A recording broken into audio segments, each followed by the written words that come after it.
tajalli zat kepada sifat. Nah, sampailah kita ke alam bumi sekarang ini. Nah, lalu kemudian kita kembali, inna ilaihi raji'un. Kembali kita kepada Allah. Asal kita dari Allah, pulang kepada Allah. Kalau kita ibaratkan seperti air, misal, Maha Suci Allah dari bermisal. Ini sebagai هل أتى على الإنسان حين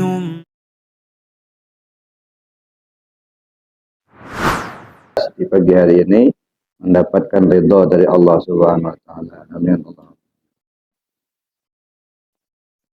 Bapak Ibu yang saya hormati, alhamdulillah kita tadi sudah melaksanakan zikir. Setelah sholat subuh kita melaksanakan zikir jahat.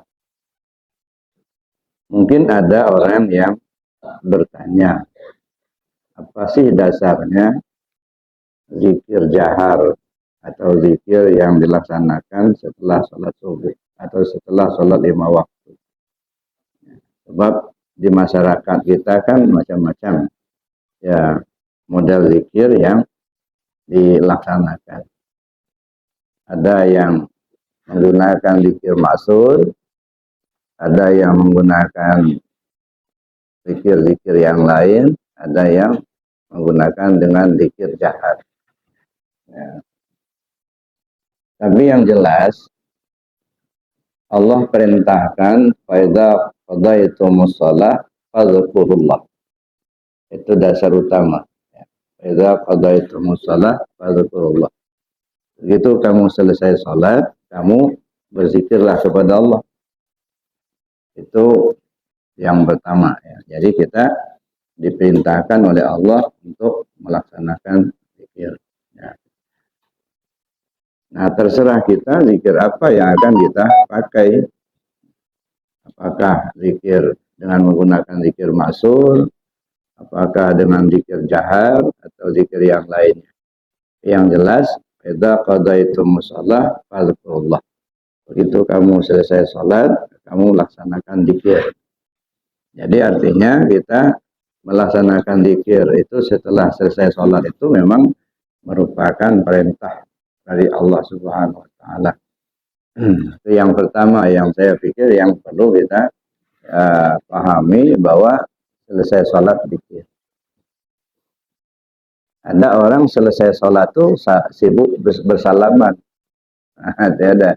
Begitu selesai sholat bukannya zikir, yang diutamakan salaman dulu. Salaman kiri kanan. Ya. Saya pikir ya kita hargai, kita hormati saja. Kalau orang minta salam ya kita terima, kita sambut salamnya. Tapi kalau menurut saya, ya, selesai sholat itu bukan salaman yang diutamakan. Karena ketika salam itu kata Nabi kan ada tempatnya, ada waktunya. Pertama ketemu dan akan berpisah. Nah, itu kan waktu salam. Jadi wajar kalau begitu kita masuk masjid, kita sholat sunat, kemudian kita selesai sholat sunat, misalnya ada teman kita kiri kanan, nah, kita salaman karena kita baru jumpa, kita baru ketemu, wajar saja. Tapi nanti ketika selesai sholat salaman lagi, mau kemana? Nyatanya masih duduk juga di situ. Nanti kalau mau pulang salaman lagi. Jadi waktu salam itu pertama ketemu, yang kedua akan berpisah. Nah, waktu salaman itu adabnya itu sambil mengucapkan sholawat. Allahumma sholli ala Sayyidina Muhammad. Kata Nabi SAW, orang yang salaman, musafahah antara satu sama lainnya, ya, sambil mengucapkan sholawat, belum lepas tangan mereka yang bersalam, itu Allah ampunkan dosa mereka berdua. Nah, itu besarnya pahala salaman itu. Bahkan ya pernah Nabi SAW mengungkapkan, maukah kalian saya tunjukkan kunci surga?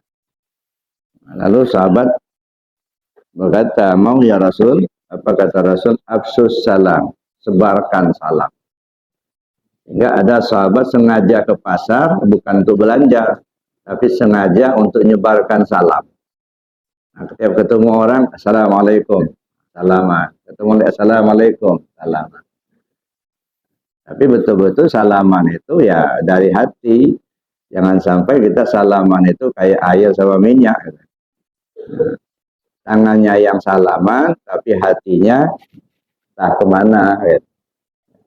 Nggak tertumpu salamannya itu. Jadi salaman sambil kita mengucap salawat. Jadi waktunya kapan? Waktunya ketika baru ketemu dan ketika akan berpisah. Maka yang diutamakan setelah selesai sholat itu bukan salamannya, tetapi zikir. Aidza qadaitum shalah fadhkurullah. Selesai sholat, zikir. Nah, zikir ini banyak macamnya, Bapak Ibu.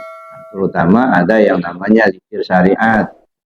Kalau zikir syariat itu apa yang kita ucapkan dan apa kita perbuat. Nah, setiap ucapan yang diberi pahala bagi yang mengerjakan, yang mengucapkan, atau setiap perbuatan yang diberi pahala bagi yang mengerjakan, nah itu zikir. Makanya termasuk baca Quran zikir, termasuk baca tasbih, tahmid, tahlil, itu zikir. Terserah kita. Nah, jadi yang kita lihat itu adalah perintah untuk berzikir. Nah, perkara apa yang akan kita amalkan dalam zikir itu bisa kita pilih. Ya. Terserah kita. Apakah mau zikir tahlil, apa mau zikir maksur, apa mau baca Al-Quran, apa mau tausiah. Kan sebagian saudara kita kan ada juga begitu selesai sholat, salam kanan kiri, ambil buku, baca hadis sebagai nasihat. Itu juga termasuk zikir. Nah, jadi terserah kita mau melaksanakan zikirnya seperti apa. Tapi dari sekian banyak model zikir, salam, ya, afdalul zikir fa'lam annahu la ilaha illallah. Zikir yang paling afdal itu la ilaha illallah. Jadi sekian banyak model zikir, apakah baca Quran, apakah tasbih, tahmid, dan lain sebagainya. Dari sekian banyak model zikir, yang paling afdal itu zikir dengan kalimat la ilaha illallah. Nabi SAW mengatakan, afdalu ma qultu ana wa nabiyyuna min qabli la ilaha illallah. Kalimat teragung yang kusampaikan dan disampaikan oleh rasul-rasul sebelum aku itu adalah kalimat la ilaha illallah. Ini kalimat yang paling afdal, paling cepat membersihkan dosa kita, membersihkan hati kita, paling gampang mengamalkan, paling besar pahalanya dibanding yang lain. Sampai Nabi mengatakan, kalaupun ditimbang bumi dan langit serta isinya di sebuah piring timbangan, kemudian diletakkan la ilaha illallah di piring timbangan yang sebelahnya, masih jauh lebih berat la ilaha illallah. Itulah gambarannya.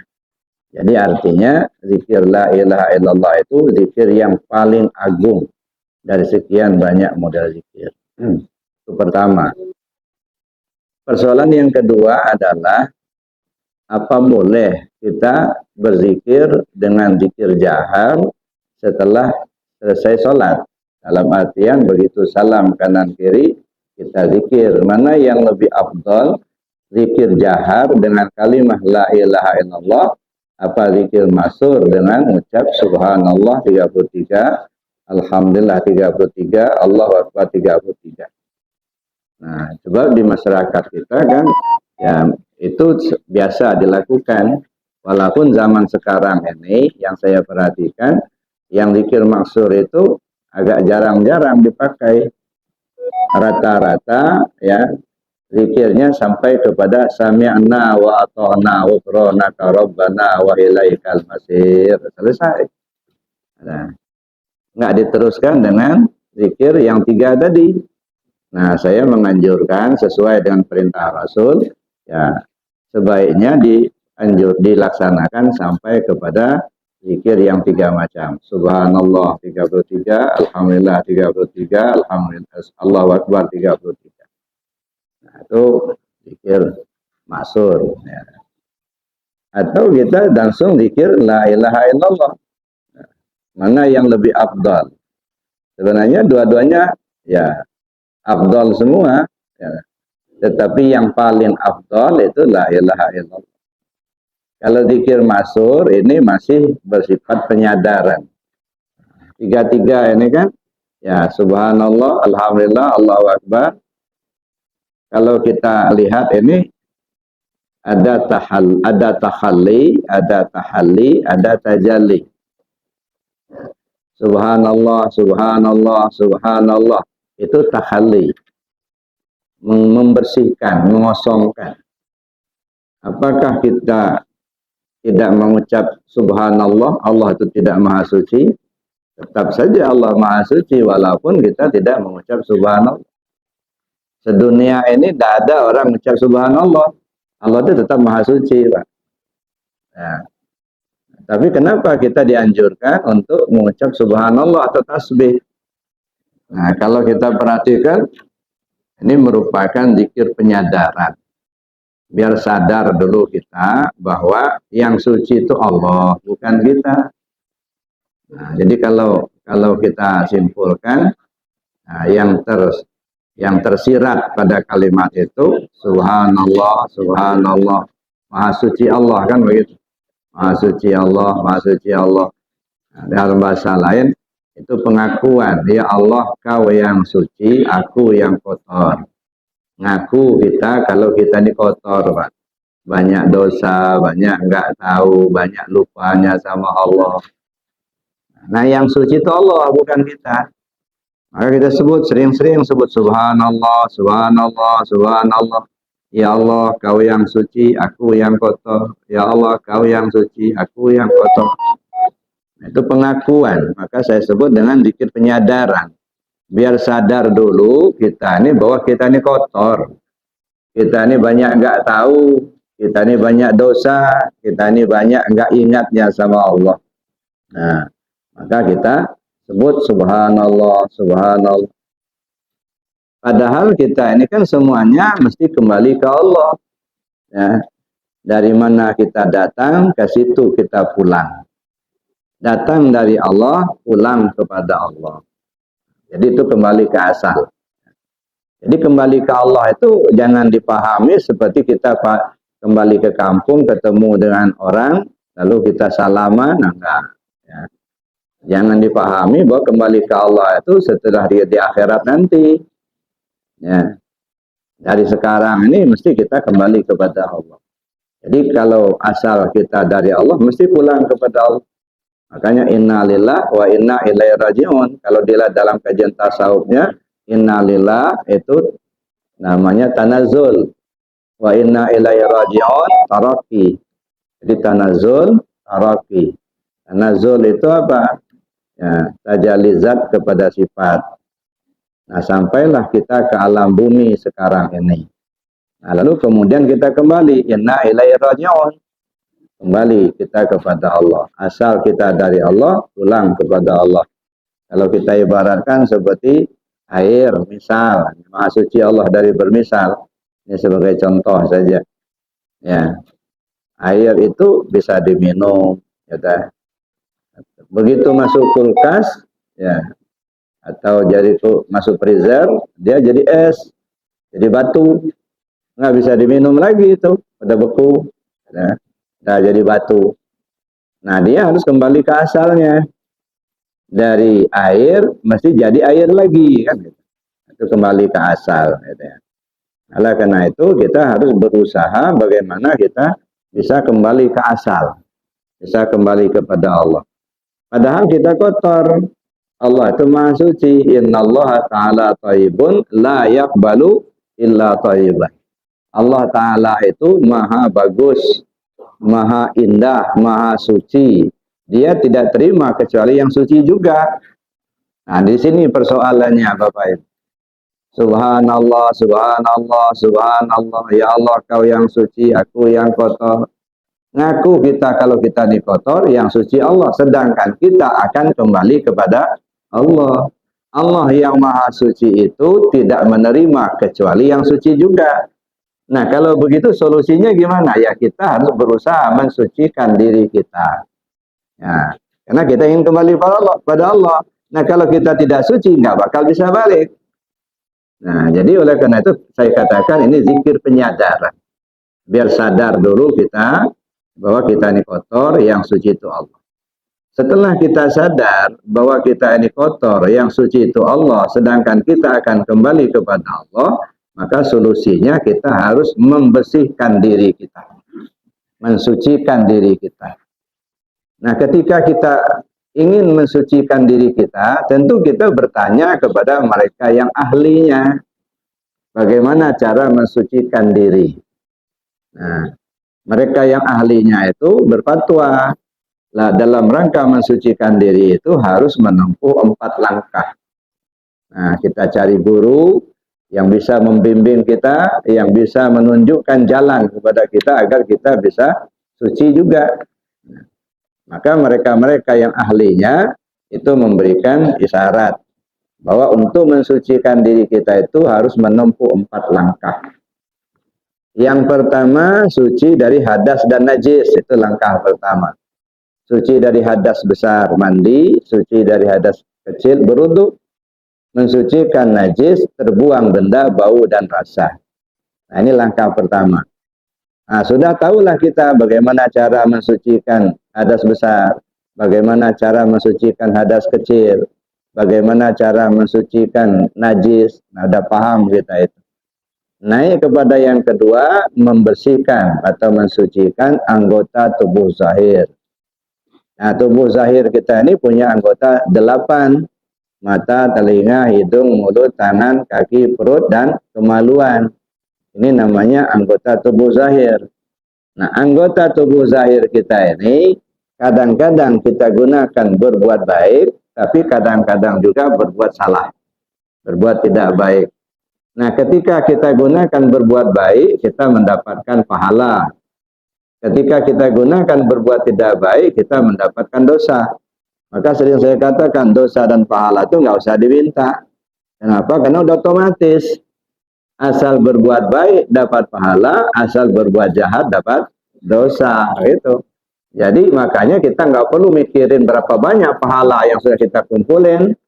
Nggak usah. Ya capek aja mikirin gitu. Ya kalau pahala kita bawa dengan karung yang bagus, terbawa karung bocor, nah habis semua. Nah, jadi yang perlu kita pikirkan bagaimana berbuat baik sebanyak-banyaknya, itu saja. Nah, adapun kita dapat pahala atau tidak itu terserah kepada Allah. Tapi yang jelas Allah sudah berjanji, "Wa may ya'mal mithqala dzarratin khairan yarah wa may ya'mal mithqala dzarratin syarran yarah." Itu sudah janji Allah. Nah, karena Allah sudah berjanji, kita yakin pula, dan Allah sudah jelaskan, innallaha la yukhliful mi'ad. Allah tak akan pernah merubah janjinya. Ya sudah. Ya, kita yakin aja, asal berbuat baik, insya Allah dapat pahala. Berbuat jahat, dapat dosa. Cuman di kita ini kadang-kadang sering kita gunakan alat ini berbuat tidak baik. Maka timbullah dosa. Ya, begitu kita berbuat 1 kali kejahatan, maka nempellah bintik hitam di hati kita. Nah, belum kita bertaubat, belum istighfar dari perbuatan maksiat yang sudah, bikin maksiat yang baru. Belum lagi bertaubat, belum lagi istighfar mohon ampun sabar, udah bikin pula yang baru. Nah, sehingga numpuklah dosa kita itu. Terjadilah kotor diri kita ini. Maka untuk membersihkan anggota tubuh zahir ini, pakai istighfar dan taubat. Mohon ampun pada Allah supaya bekas dari perbuatan maksiat itu dihapus oleh Allah. Nah, taubat itu artinya apa? Mohon kepada Allah supaya diberi Allah kemampuan untuk menjaga alat 8 macam ini supaya tidak lagi digunakan berbuat maksiat. Nah, jadi ada upaya untuk menjaga. Jadi kalau kalimatnya kan Astaghfirullahaladzim alladzi la ilaha illa huwal hayyul qayyum wa atubu ilaih, itu mah kalimat. Ya, tetapi yang perlu itu apa? Istighfar itu minta kepada Allah supaya bekas dari perbuatan maksiat itu dihapus. Sebab setiap perbuatan maksiat sekecil apapun mesti meninggalkan bekas. Ya, di hati kita itu. Nah, minta dihapus bekasnya itu. Nah, taubat itu minta kepada Allah supaya ada kemampuan kita menjaga alat ini supaya tidak lagi digunakan untuk berbuat maksiat.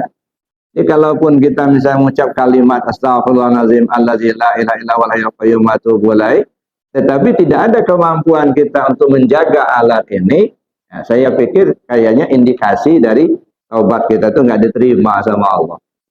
Ya, istighfar di dalam masjid astaghfirullahaladzim allazi la ilaha illa huwal hayyul qayyum wa atubu ilaih.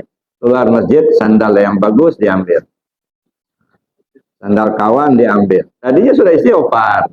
Nah, tapi kenapa tangan ini kok bergerak juga ngambil yang tidak bagus, yang bukan milik kita? Nah, ini jadi kalau taubat kita diterima oleh Allah, pertama ya apa namanya bekas dari perbuatan maksiat terhapus. Nah, buktinya terhapus itu kalau tadinya tidak rajin ibadah menjadi rajin ibadah. Kalau tadinya enggak senang zikir menjadi senang zikir. Itu tandanya cermin hati kita mulai dihapus bekas-bekas maksiat tadi. Ya. Nah, yang kedua ada kemampuan kita untuk menjaga alat yang 8 macam ini. Ya. Ada kemampuan menjaga mata supaya tidak digunakan melihat yang dilarang Allah. Ada kemampuan untuk menjaga telinga supaya tidak digunakan mendengar yang dilarang Allah. Ada kemampuan menjaga mulut supaya tidak berbohong, supaya tidak mengungkapkan kata-kata yang dilarang oleh Allah. Jadi ada kemampuan itu. Nah, itu cara kita membersihkan anggota tubuh yang zahir. Lalu naik membersihkan anggota tubuh batin. Anggota tubuh batin kita itu ada 7. Dalam ilmu tarekat itu disebut dengan lataifatus sab'ah, latifah 7. Cara membersihkannya tidak cukup istighfar dan tobat, mesti pakai zikir. Likulli syai'in siqala wa siqalatul qalbi zikrullah. Segala sesuatunya ada alat pembersih. Pembersih hati itu zikir kepada Allah. Nah, makanya kita melaksanakan zikir supaya hati kita bersih. Nah, makanya zikir ini Bapak Ibu ya, di antara manfaat zikir itu ada 3. Itu antara lain ada 3. Yang pertama menghapus dosa. Ya, ketika kita zikir menghapus dosa. Insya Allah dosa-dosa kita diampunkan Allah Subhanahu Wa Taala. Nah, yang kedua mengobati penyakit yang di hati kita, iri, dengki, hasud, dendam, itu kan penyakit semua. Dengan banyak berzikir, insya Allah itu sedikit demi sedikit akan tersembuhkan, ya akan sembuh penyakit kita itu. Yang ketiga, memperbaiki segala yang rusak di dalam diri kita ini.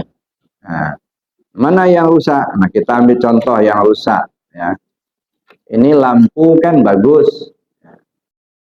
Kabelnya tersambung, setrumnya ada. Begitu dicetekkan, nyala. Tandanya bagus, kan nggak ada yang rusak.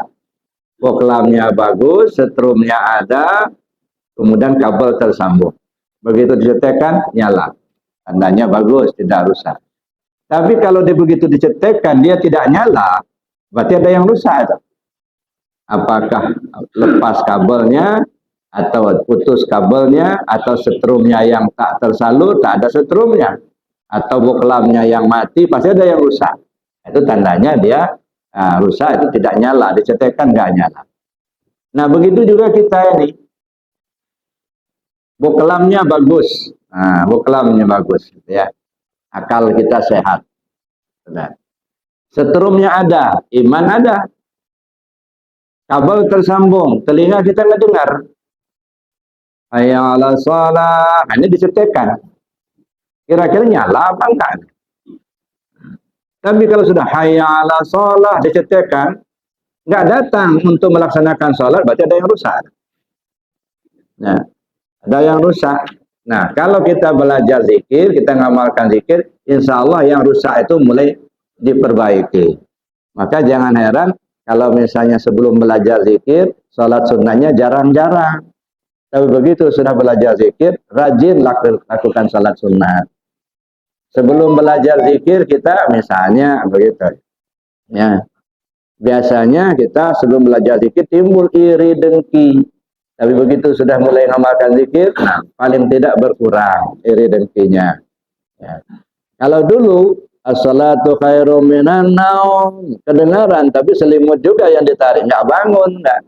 Begitu sudah belajar zikir, maka sebelum azan kita sudah bangun, kita sudah ke masjid. Nah, insya Allah yang sedikit demi sedikit mulai diperbaiki, sehingga pada akhirnya kita menjadi hamba Allah yang diridhoinya. Nah, sebab begini, bedanya kita dengan para wali Allah itu, salah satu bedanya Pak, di sunat Pak. Kalau para aulia Allah itu banyak melakukan sunat. Kalau kita yang awam ini jarang-jarang melakukan sunat. Nah, itu ya salah satu pembedanya mereka-mereka yang para aulia Allah itu dengan kita yang awam itu justru dalam sholat sunat. Nah, karena sholat sunat itu mahal Pak. Kalau yang wajib-wajib itu kan namanya wajib. Ya kalau nggak dikerjakan, kalau dalam bahasa, kalau istilahnya kan kalau dikerjakan dapat pahala, nggak dikerjakan berdosa, itu namanya wajib.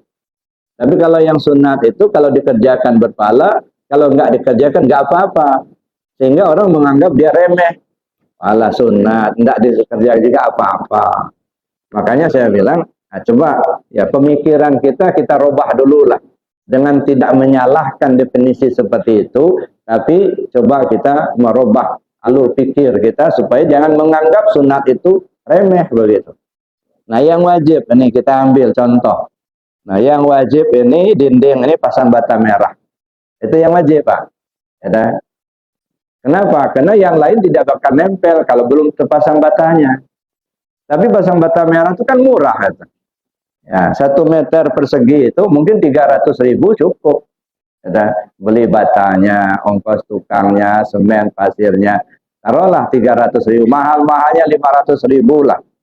Ya, itu yang wajib. Tapi coba perhatikan sunatnya. Plasternya sunat, aci sunat. Kemudian catnya sunat. Mau yang lebih bagus lagi, pakai granit. Ini marmer ini, mahal ini Pak. Ini lebih mahal yang sunat ini daripada yang wajib. Wajar kalau orang jarang-jarang mengerjakan yang sunat. Kenapa mahal Pak? Mahal. Kadang-kadang sudah selesai salam, assalamualaikum kanan kiri, langsung pergi. Enggak sunat-sunat lagi, enggak, mahal. Ya. Jadi jangan dikira kalau sunat itu kalau dikerjakan dapat pahala, kalau nggak dikerjakan nggak apa-apa. Nah itu bahasa hukumnya begitu. Tapi setelah kita pikirkan, yang sunat itu memperindah sebuah bangunan. Semakin banyak sunat yang kita lakukan, bangunan agama di diri kita semakin indah. Sedikit sunat kita lakukan, bangunan agama di diri kita ini semakin tidak indah. Nah kita tinggal milih aja. Mau yang nyaman tinggal di sebuah bangunan atau tidak. Lantai, begitu. Tanah dipadatkan saja sudah lantai. Tapi akan berbeda kalau sudah di floor. Akan berbeda lagi sudah pakai keramik. Lebih lagi mahal kalau granit. Lebih mahal lagi kalau pakai marmer. Nah jadi artinya semakin mahal, ya banyak sunatnya, semakin nyaman kita tinggal di sebuah bangunan. Nah begitu juga kita dalam beragama, semakin banyak sunat-sunat yang kita lakukan, maka akan semakin indah kita beragama.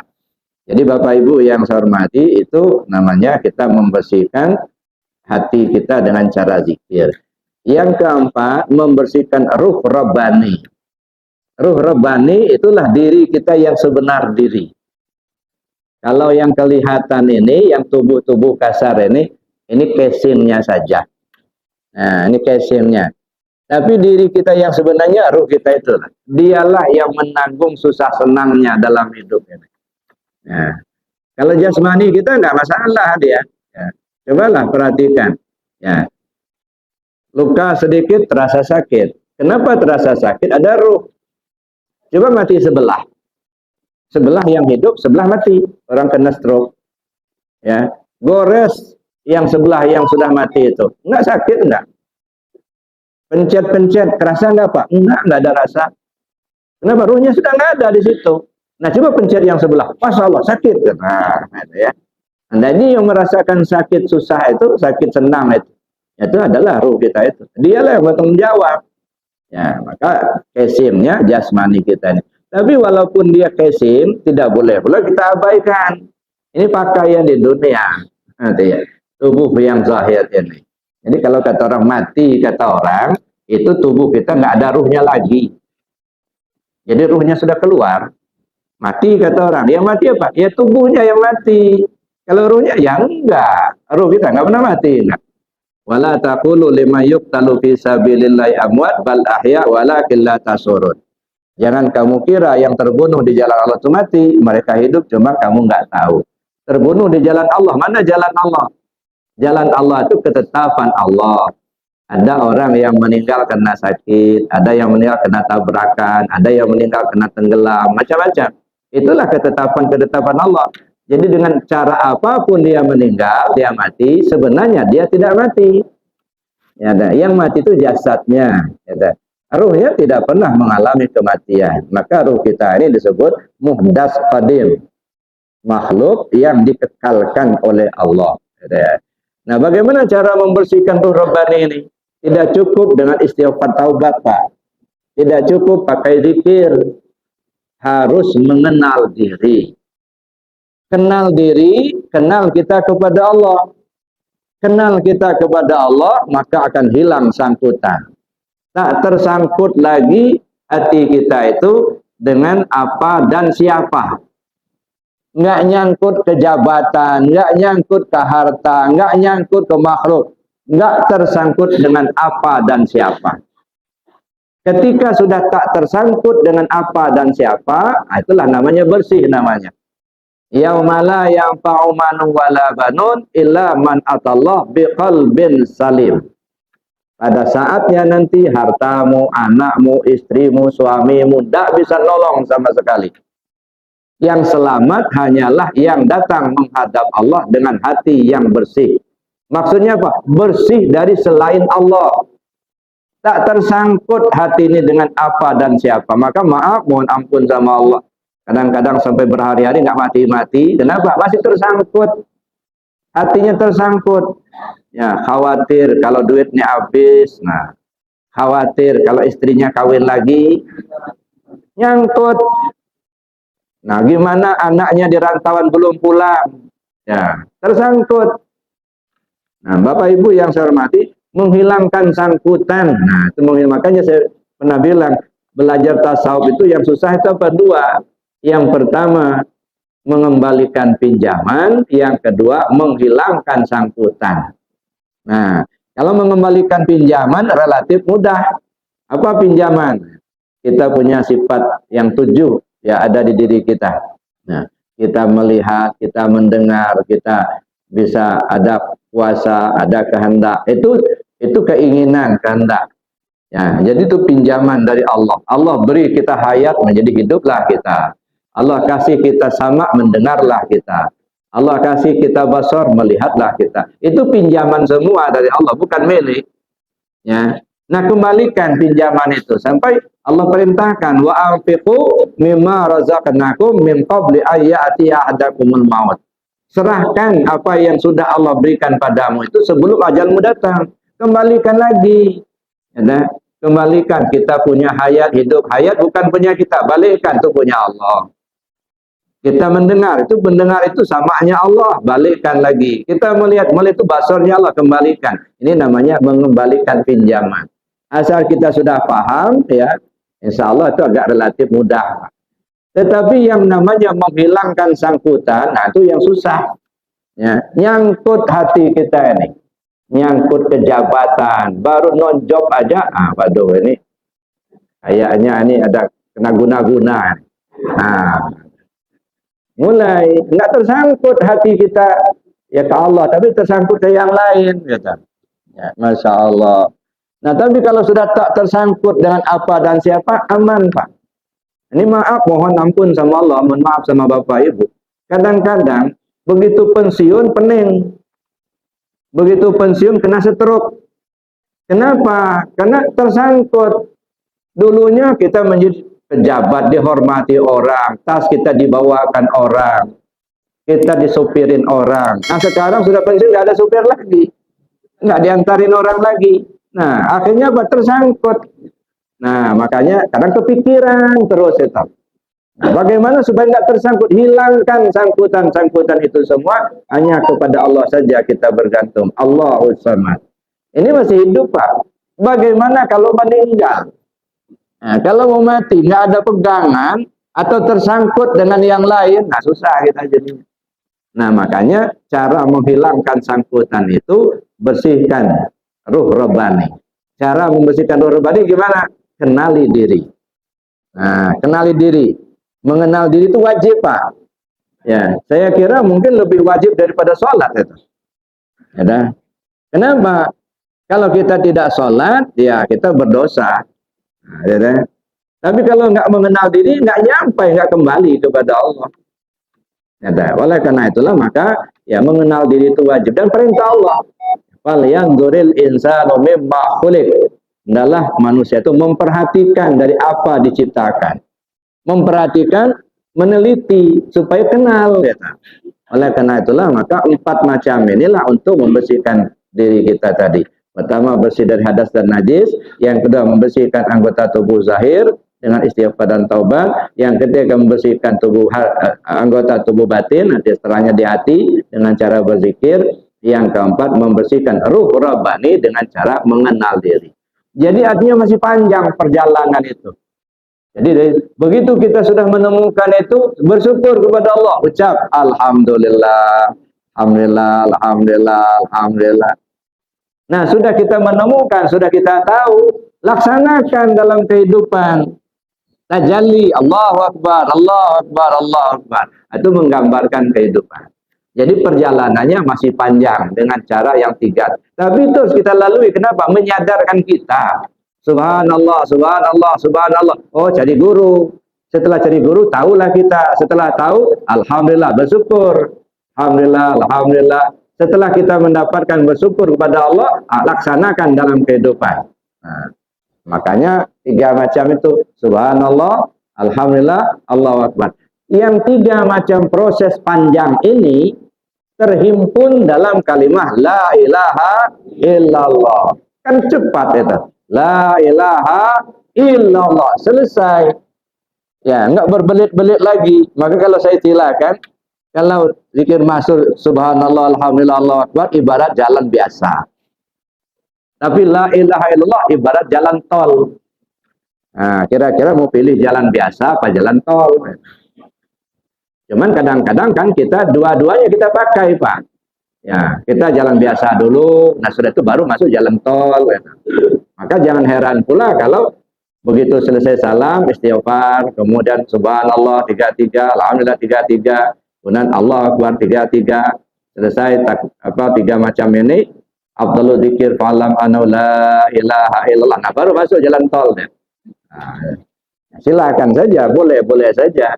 Ya, mau langsung saja. Langsung kita zikir la ilaha illallah. Cuman kadang-kadang ya, maaf ini saking kurang pahamnya ribut, Pak. Jangan pakai zikir la ilaha illallah tuh di sini. Di sini ini sudah biasa zikir subhanallah, alhamdulillah, jangan diganti-ganti. Ribut lagi. Gara-gara apa? Gara-gara nggak paham. Kalau paham nggak masalah. Mau langsung zikir la ilaha illallah, nggak pakai subhanallah dulu. Ya udah nanti aja. Nggak masalah. Kenapa? Dua-duanya itu tahalli dan tajalli. Ya malah lebih gampang kita la ilaha illallah. Begitu nyebut la ilaha illallah, nafi dan isbat. Nah, kalau dalam bahasanya itu ada tahalli, tajalli. Tahalli, la ilaha, nggak ada Tuhan. Nah, itu namanya mengosongkan. Apa yang kita anggap Tuhan berkuasa itu nggak ada. Lalu kita isbarkan illallah, yang ada Allah. Jangan bertuhan ke duit, Pak. Jangan bertuhan ke jabatan. Jangan bertuhan ke makhluk. Ya dah.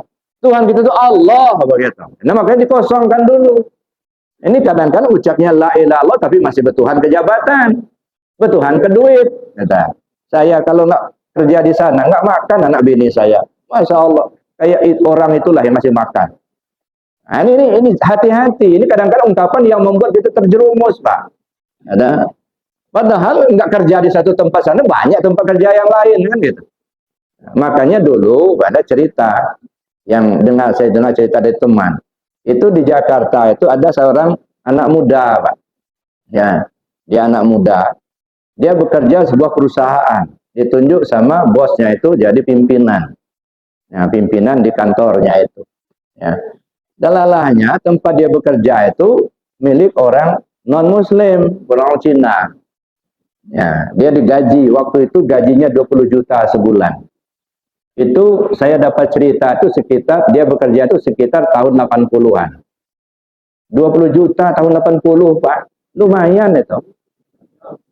Nah, Masya Allah, 20 juta aja sekarang, ini banyak. Ya, ya. Nah, makanya kalau Bapak punya uang yang banyak, ya kasihkan juga sama yang lain. Lumayan lah. Jadi dia ini kebiasaannya, kalau waktu Jumat, dia Jumatan. Nah, di ruang kerjanya itu ada sejadah. Waktu datang zuhur, dia sholat zuhur. Kalau sore sampai waktu asar, dia sholat asar. Kadang dia masjid, kadang dia di tempat itu. Saya di kantornya aja, gelar sejadah, dia sholat. Nah, dalalahnya satu waktu dia sedang sholat, datang bosnya. Lah, kamu saya gaji di sini bukan untuk sholat, katanya. Untuk kerja. Akhirnya dipanggil dia, dimarahin sama bosnya. Saya nggak mau waktu bekerja kamu gunakan untuk sholat.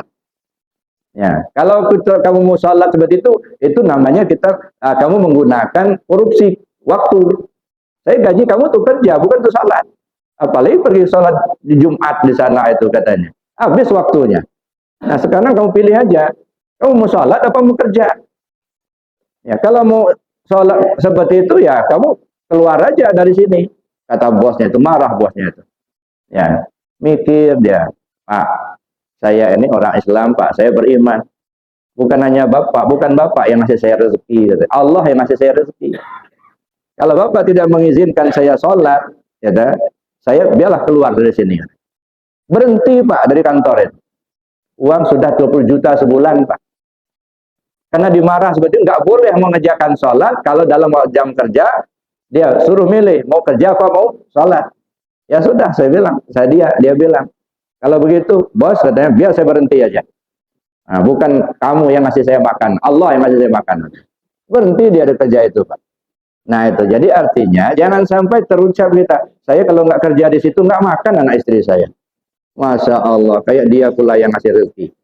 Nah, Bapak Ibu yang saya hormati, masalahnya kemudian, apakah ada dasarnya kita berzikir la ilaha illallah dengan suara keras itu? Ini yang kadang-kadang jadi pertanyaan. Makanya orang kadang walaupun sudah talqin zikir, nggak mau dia melaksanakan zikir itu. Nggak enak sama orang lain. Ini kan masjidnya masjid umum. Masya Allah, kayaknya kalau mau zikir yang begitu ke Arafah aja, katanya. Emangnya di sana aja tempat zikir? Ya, ini zikir ini bukan kewajiban seseorang. Semua orang punya kewajiban. Nah, tentang zikir ini. Jadi nggak peduli apakah dia kaya, dia miskin, dia pejabat, dia rakyat jelata. Semua orang butuh zikir. Ya, maka ini salah satu dalilnya supaya kita ya bisa pahami itu. Wa qala al-Bukhari fi sahih min bab dzikir ba'dal maktubah. Imam Al-Bukhari mengatakan dalam kitab Sahih Bukharinya di dalam bab zikir. Ya, apanya? Babul zikir ba'dal maktubah. Itu salah satu judulnya, bab zikir menerangkan zikir setelah salat fardu. Haddatsana Ishaq ibnu Nasar. Ya, telah menceritakan kepada kami Ishaq ibnu Nasar. Dia mengatakan akhbarana Ibnu Juraid. Nah, dia menceritakan telah menghabarkan kepada kami Ibnu Juraid. Qala Ibnu Juraid mengatakan akhbarani Amru, telah menghabarkan kepadaku Umar, anna Aba Ma'bad Maula Ibnu Abbas, bahwa Aba Ma'bad pelayan atau pembantu rumah tangga dari Ibnu Abbas, akhbarahu, menceritakan, anna Ibnu Abbas radhiyallahu anhu akhbarahu, bahwa Ibnu Abbas menceritakan, anna raf'a sauti bidzikri hina yansarifun nas minal maktubah kana ala ahdin Nabi sallallahu alaihi wasallam. Mengeraskan suara dalam berzikir ketika selesai sholat fardu itu terjadi di zaman Nabi sallallahu alaihi wasallam. Qala Ibnu Abbas, kata Ibnu Abbas, kuntu a'lamu idzan sarafu lidza bizalika idza sami'tuhu. Saya tahu itu ketika mereka beranjak dari situ karena saya mendengar mereka berzikir, kata Ibnu Abbas. Jadi Ibnu Abbas bukan mendengar dari orang lain, tapi dia mendengar Rasul dan para sahabat berzikir setelah selesai salat fardu. Jadi artinya kita berzikir dengan kalimat la ilaha illallah selesai salat fardu itu punya dasar, Pak.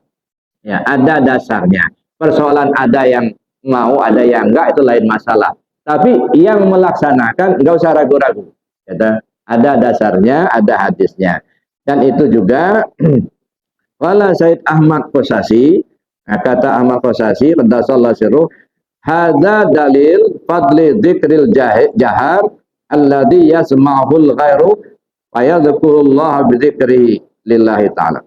Ini adalah sebuah dalil yang menjelaskan tentang kelebihan zikir jahar. Kelebihan zikir jahar yang dilakukan setelah selesai fardu itu supaya orang lain bisa mendengarnya dan bisa mengikutinya. Yang tadinya mungkin tidak begitu bergairah berzikir, tapi kita mendengar ada kawan itu begitu semangat dia zikir, timbul pula semangat kita. Jadi berjamaah zikir itu ibarat ngecas, Pak. Nah, kalau setrum kita lagi lemah, nah, dekat dengan kawan yang semangatnya zikirnya tinggi. Nah, kita terbawa-bawa semangat zikirnya tinggi. Nah, tapi kalau kita jarang berjamaah zikir, akhirnya ya setrumnya sudah lemah, jarang pula dicas, ya habis. Ujung-ujungnya nggak zikir lagi dia. Nah, jadi oleh karena itu Bapak Ibu yang saya hormati, kita mengamalkan zikir jahar dengan la ilaha illallah setelah selesai salat fardu, ada dasarnya dalam hadis. Jadi nggak usah ragu-ragu. Persoalan kita mau awali dengan zikir maksud dulu ya boleh saja. Astagfirullahaladzim, allazi la ilaha illa huwal qayyum atubu ilaih sampai selesai, sampai zikir subhanallah, alhamdulillah, Allahu akbar. Terus begitu sudah selesai, mulailah kita zikir la ilaha illallah, ya boleh saja gitu ya. Nah, tapi yang jelas artinya kita berzikir dengan kalimat la ilaha illallah setelah sholat fardu itu punya dasar, ada hadisnya. Nah, karena itu kita nggak usah ragu-ragu, Pak. Lamalkan aja. Nah, jangan hanya ketika kita pengajian giliran saya yang mengimami baru sholat zikir. Ketika enggak lagi. Enggak begitu. Jadi zikirnya bukan karena saya, bukan. Zikir karena Allah. Gitu. Jadi ada saya atau tidak, ketika pengajian atau tidak, pokoknya selesai fardu zikir. Gitu. Kenapa? Kita zikir itu bukan karena guru, bukan. Karena Allah. Allah sudah perintahkan, Nabi perintahkan, jaddidu imanakum bikasrati qauli la ilaha illallah. Perbarui imanmu dengan banyak menyebut kalimat la ilaha illallah. Itu perintah Rasul gitu ya. Nah, mudah-mudahan kita diberi kemampuan oleh Allah untuk dapat mengamalkan zikir ini. Amin. Allahumma amin. Bapak Ibu yang saya hormati, saya kira materinya cukup sampai di sini karena waktu terbatas ya. Namun kalau masih ada waktu silakan kita diskusikan. Nah, terima kasih. Sementara saya akhiri dulu. Assalamualaikum warahmatullahi wabarakatuh.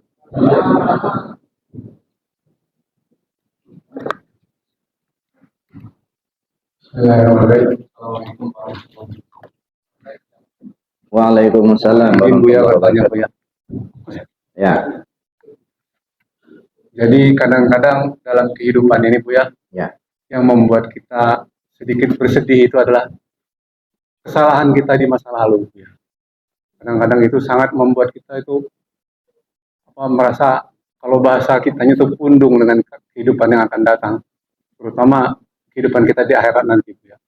Nah itu bagaimana kita bisa menghilangkan rasa-rasa itu sehingga kita ketemu ya tadi tidak ada lagi sangkutan di dalam hati kita. Terima kasih Bu ya. Assalamualaikum warahmatullahi wabarakatuh. Waalaikumsalam warahmatullahi wabarakatuh. Salah satu cara menghilangkannya, kembalikan semuanya kepada Allah. Jangan bergantung dengan apa yang sudah kita perbuat, tetapi bergantunglah kepada Allah. Bisa saja perjalanan masa lalu kita banyak kesalahan, tapi ketahuilah ampunan Allah itu jauh lebih besar daripada dosa hamba. Kalaupun kita banyak dosa, kalau betul-betul mohon ampun sama Allah, insya Allah diampunkan Allah dosa kita. Jangan pernah berputus asa kepada Allah. Itu satu. Ya. Lalu yang kedua, ya kita lakukan amalan-amalan yang baik. Kita dengan sendirinya yang baik itu akan menghapus yang jelek. Nah, contohnya ini, Pak. Nah, ini kopi. Kopi ini hitam. Ya, dah. Kalau yang gampangnya dibuang kopinya, masuk air putih itu gampang. Gampang kelihatan putihnya. Tapi kadang-kadang kita susah. Ya, bagaimana cara menukarnya?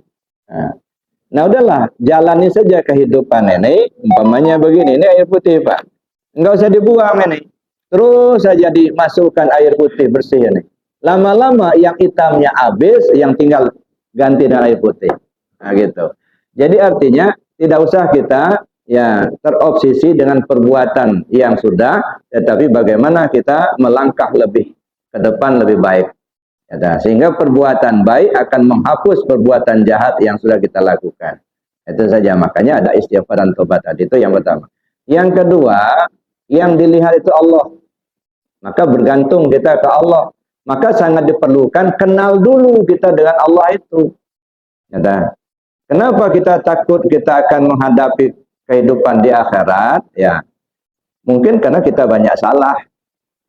Ya, kita ini manusia banyak kesalahan. Dan kita tidak tahu apakah dosa kita diampuni Allah atau tidak. Nah, kalau kita ambil anekdot, Bapak bawa motor, tidak bawa SIM, STNK nggak ada. Lalu ketemu polisi lagi razia. Takut nggak? Takut. Nah, kenapa Bapak takut? Bukan karena ada polisi, karena Bapak salah. Nggak bawa STNK, nggak punya SIM.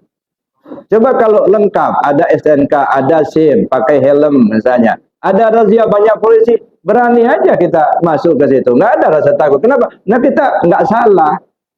Kita takut itu karena kita salah. Nah, jadi bukan karena polisinya kita takut, karena salah. Jangankan ada polisi yang razia, kalau kita salah, kita bawa motor, nggak bawa STNK, nggak bawa SIM, nggak pakai helm. Ngelihat polisi lagi gendong cucunya di rumah, ketakutan pula kita. Ada polisi, kebetulan rumahnya pinggir jalan, dia pakai lengkap. Kita bawa motor, ketakutan, bukan karena dia polisi, karena kita salah. Nah, sekarang yang salah itu buang, begitu. Tinggalkan yang salah, kerjakan yang bagus saja. Yang sudah-sudah, mohon ampun sama Allah, ya sudah.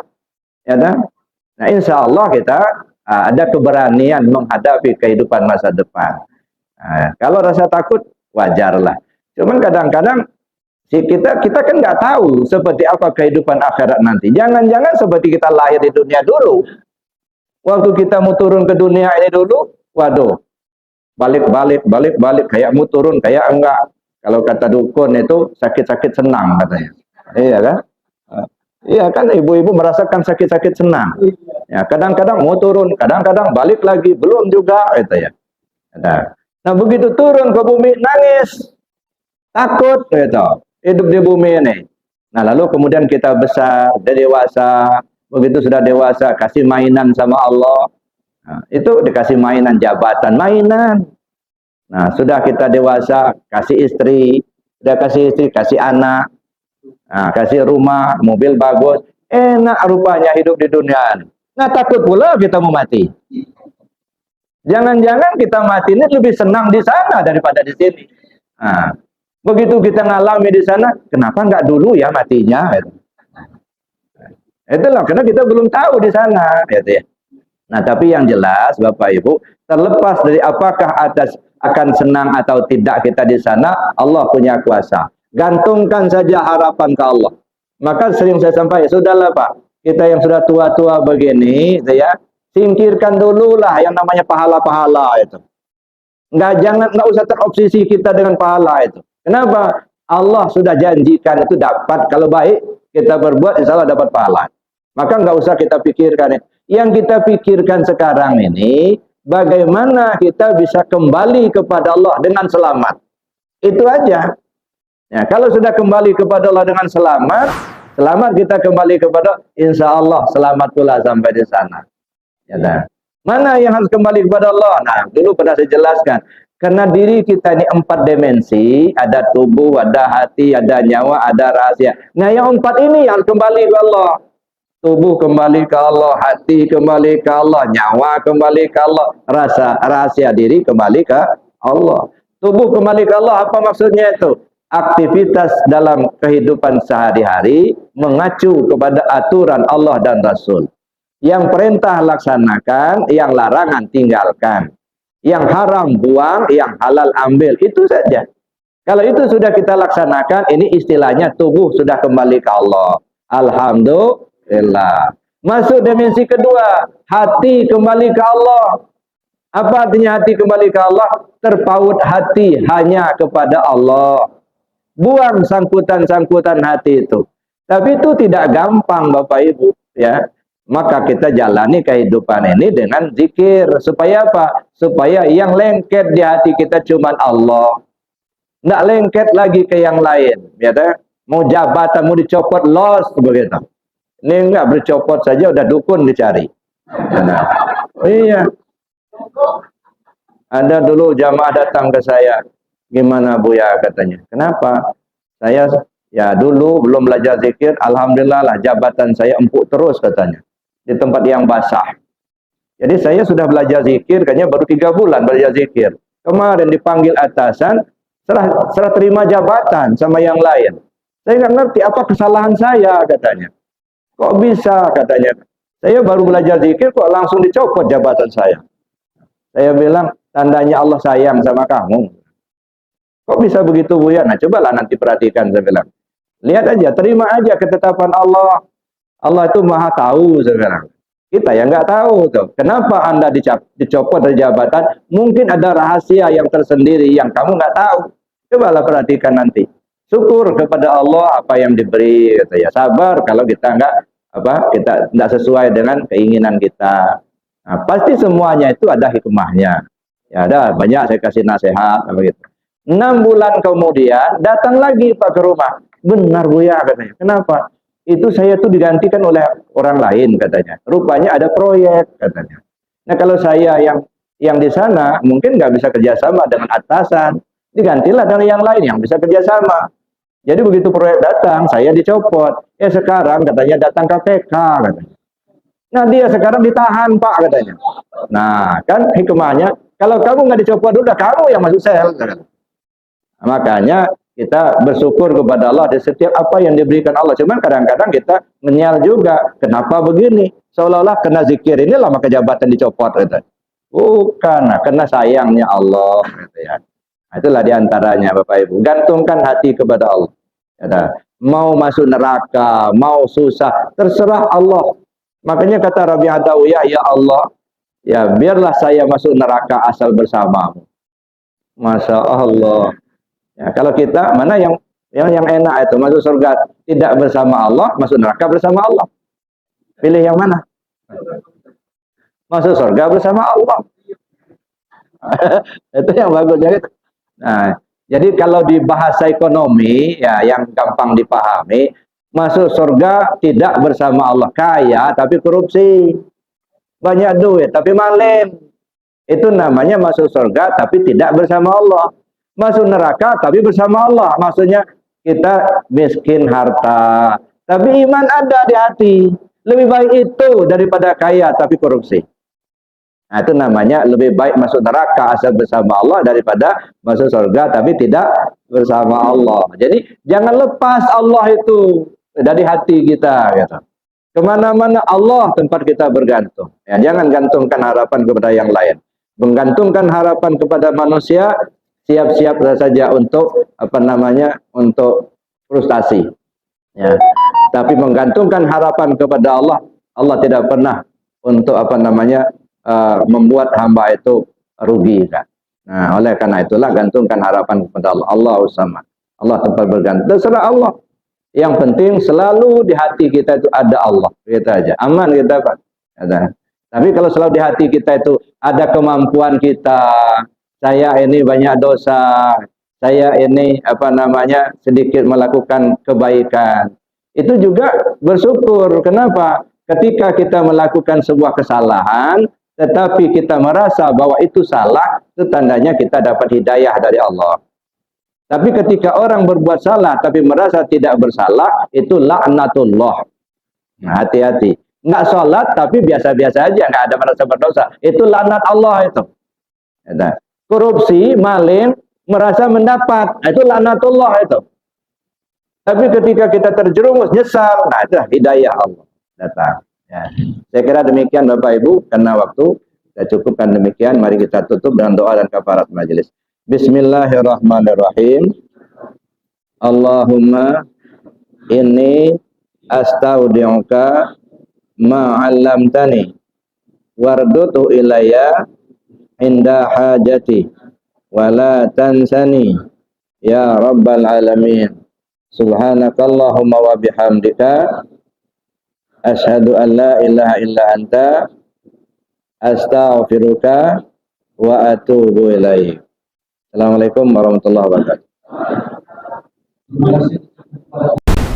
هل أتى على الإنسان حين